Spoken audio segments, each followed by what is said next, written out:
Okay, let's go. So none of this is gonna be scripted, so you can imagine what we're up to. Let's just have a nice time together. I hope you're like, putting on makeup, taking off your makeup, drinking tea, enjoying your evening, and that's me, just keeping you company and you keeping me in mind. So deal.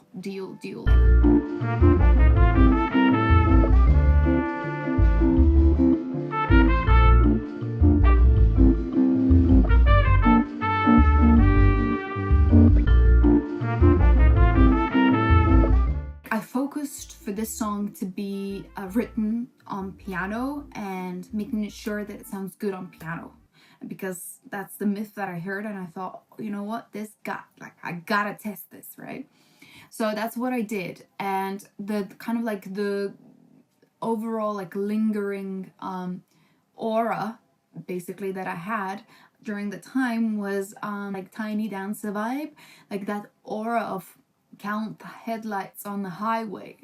That's the vibe. So the way this song started was that I've spent some time during lockdown in London, and then as I noticed that it's not gonna go anywhere, and I have to like make most out of it, and since there was no way to work, I just decided to go to Lithuania to just wait through the summer and enjoy the lakes and nature and see my family, and I thought it would be great.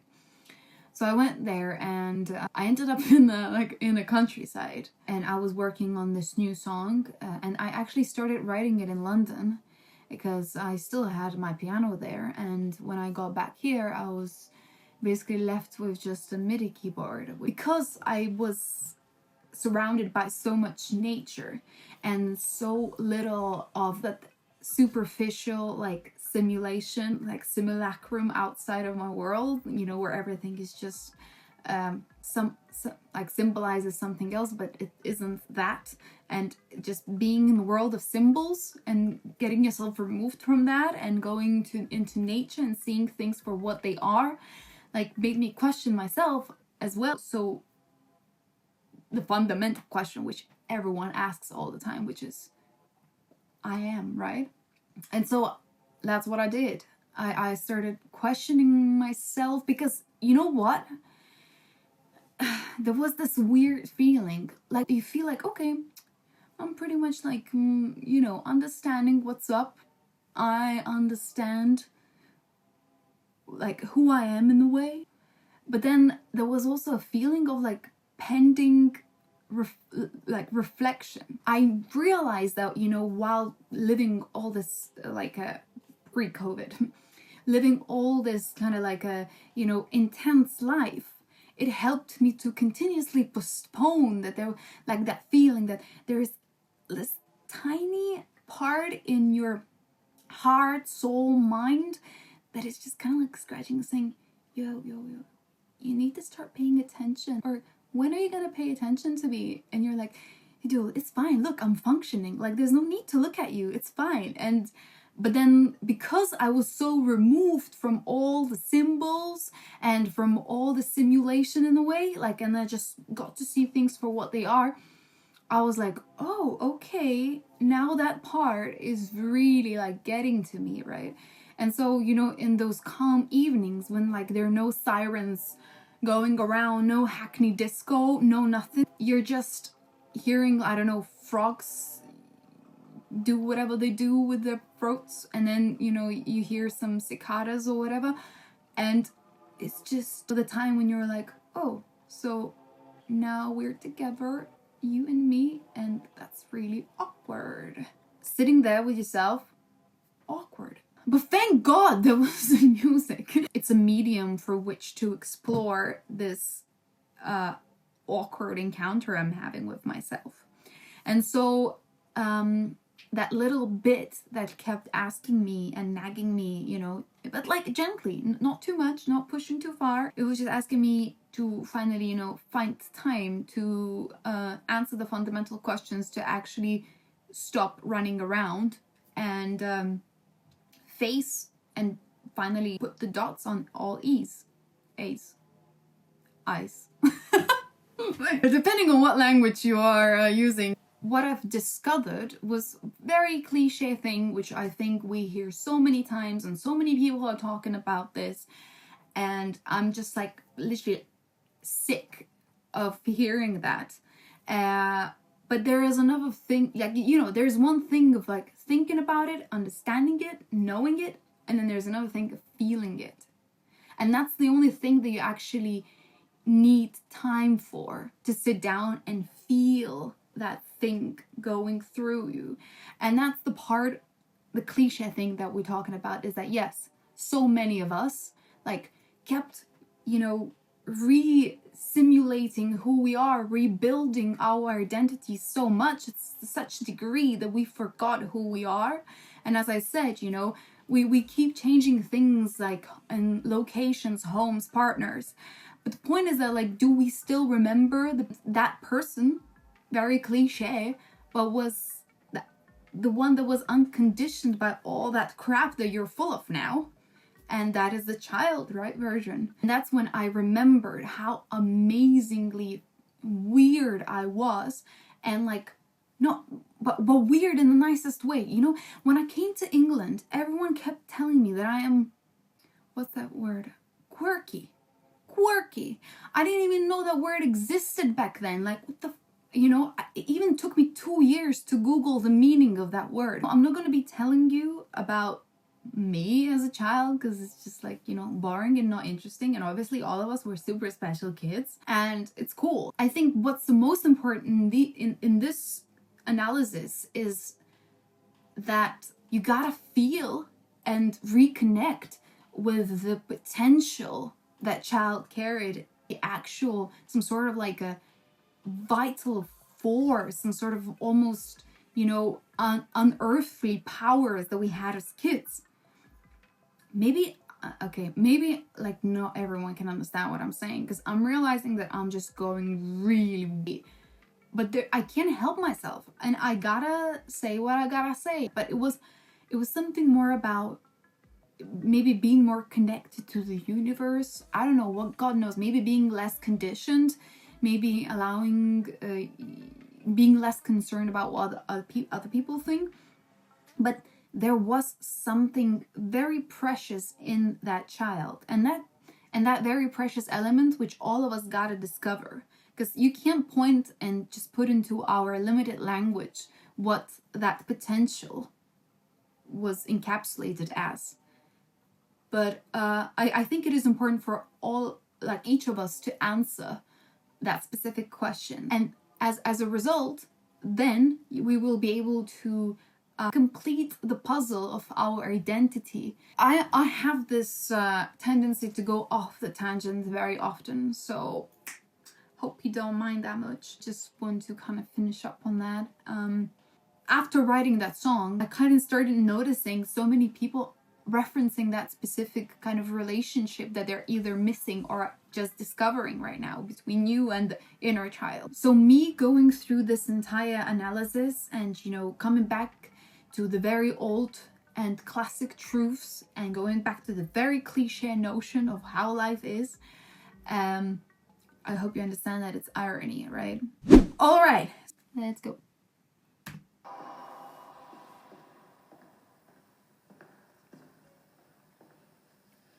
Great. Right here, I want to say a few things. You probably have noticed that at the very beginning and at the very end, kind of the overall mood and the color palette is very different from the main part of the video. And it's sort of like, you could say it's very similar to the color palette that we used in Mojo, which is kind of matrixy. That's why I'm referring again to the world, which is simulated, kind of dark. And you can hear the fluorescent lights, and it's kind of grim, and this part represents reality. This part is also, this person that walks into the room is the real me. So she walks into this room, which you can see is just black. Like the walls are black, the floors are black, and even the ceilings are black. It's really dark room. It has only piano and the watch. So this implies that, in this darkness, you have these two pressures, which you gotta create and you gotta do it in time.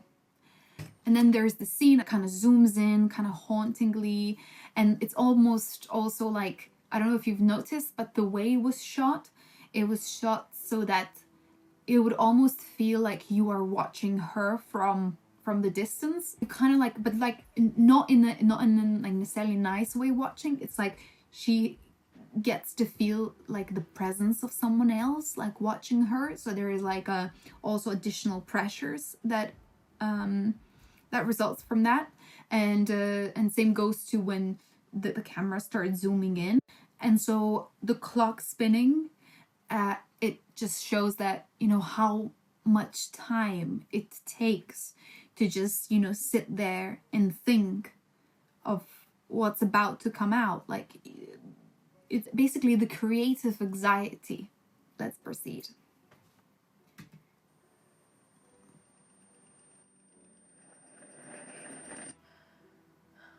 Yeah, and then the breaths, I mean, self-explanatory probably, but it's more about like, you know, you've been contemplating this all the time, all this weird shit that's happening in your head, and then the last thing you gotta do is just to breathe in, breathe out, and start.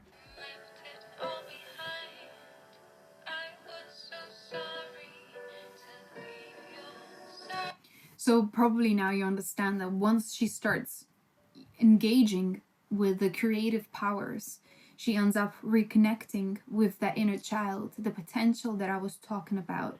And so this child is basically just talking the truth about how hard it is to leave your home, how hard it is to leave someone else's side, but you gotta do because the dream is bigger than anything else. And so that's why you see this kind of child just telling the story which you already know.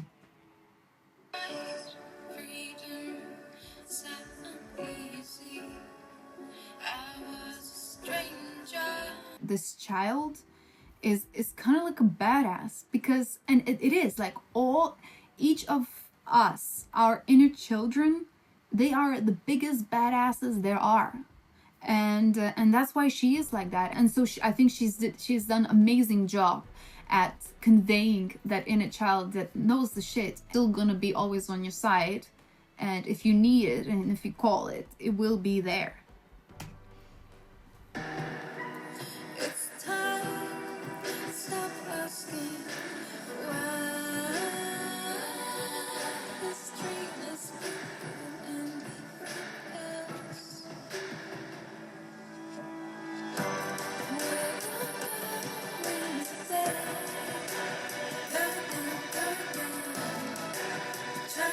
So probably it looked a bit weird when you see me getting kicked and whatnot, and you don't even know by whom, but that was the whole point. The idea was that it's basically very simply, life keeps punching me, keeps knocking me down.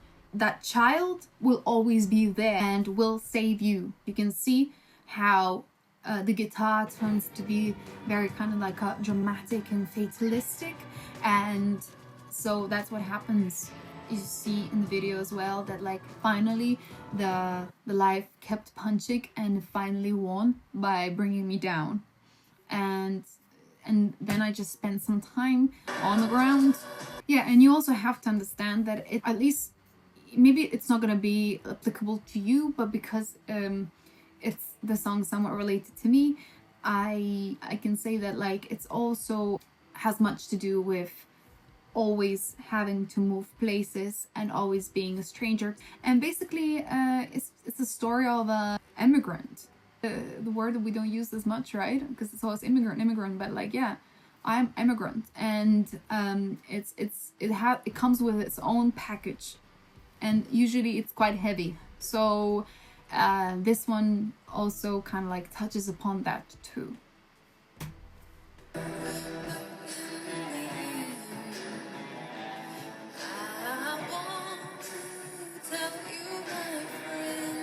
Yeah, so as you can see, that girl, she ends up finding dying grown-up version, and so she just goes in there to help provide the elixir, the medicine, like all of that, so just to keep her alive and to revive her. and you can see the tattoos touching, as in they're holding each other's hands, and you can see those tattoos on the same exact place, which are sort of like, again, indicating that they are exactly the same person and they carry exactly the same tattoo. Well, this symbolism of tattoos is, again, very cliche, but I did want to make sure that these two characters are connected. This scene where like she looks at me and I'm looking at her, that's where you get this final encounter between both of us, and I'm essentially asking her for permission to be. She gives me that permission with her nod, asking her to finally reunite or unite finally with me, and you know, for us to finally become this one ultimate form. The adult version finally reaches not necessarily final form, but like more complete form that is no longer is vulnerable to demands from the world and is so much more free to be who she is. And obviously the horse ride through your life, you know, with vigor and freedom and happiness and complete some sort of fulfillment and pride in the end. And